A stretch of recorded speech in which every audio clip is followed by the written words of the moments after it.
इयत्ता 5वी विषय परिसर अभ्यास भाग 1 पाठ 21वा कामात व्यस्त आपली अंतरेंद्रिय स्वाध्याय. प्रश्न पहिला, काय करावे बरे? चक्कर येऊन व्यक्ती पडली असता लोकांनी त्याच्या भोवती गर्दी केली आहे. उत्तर, चक्कर आलेल्या व्यक्तीभोवती गर्दी करू नये. त्याला मोकळी हवा मिळेल अशी व्यवस्था करावी. त्याला सावलीत किंवा आरामदायक ठिकाणी झोपवावे व आवश्यक असल्यास डॉक्टरांना बोलवावे. प्रश्न दुसरा, जरा डोके चालवा. भरभर जेवताना जोराचा ठसका का लागतो?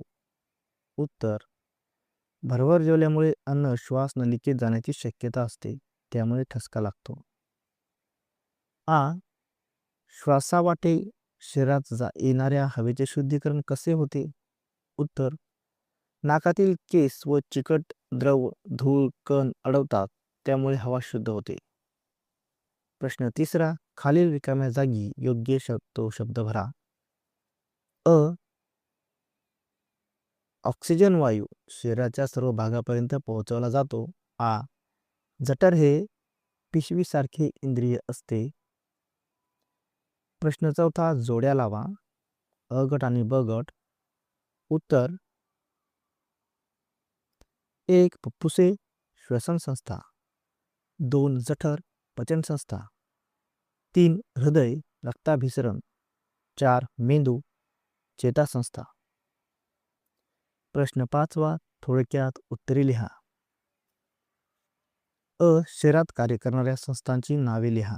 उत्तर, श्वसन संस्था, पचन संस्था, रक्ताभिसरण संस्था, मज्जा संस्था या शरीरात कार्य करणाऱ्या संस्था आहेत. फुफ्फुसामध्ये ऑक्सिजन व कार्बन डायऑक्साईड वायूंची देवाणघेवाण कशी होते? उत्तर, श्वास घेताना ऑक्सिजन फुफ्फुसामध्ये जातो व रक्तात मिसळतो. रक्तातील कार्बन डायऑक्साईड फुफ्फुसामध्ये येतो व श्वास सोडताना बाहेर जातो.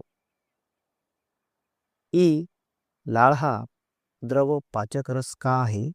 उत्तर, लाळेमुळे अन्न मऊ होते व त्यातील स्टार्चचे पचन सुरू होते, म्हणून लाळ हा पाचक रस आहे.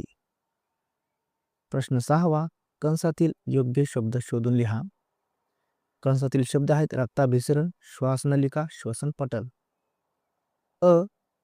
याच्यावर खाली होणाऱ्या हालचालीमुळे श्वासोच्छवास होतो. श्वसनपटलाच्या. शरीरात सतत रक्त फिरत ठेवण्याची प्रक्रिया रक्ताभिसरण. नाकातून आलेली हवा या नळीत येते श्वासनलिकेत.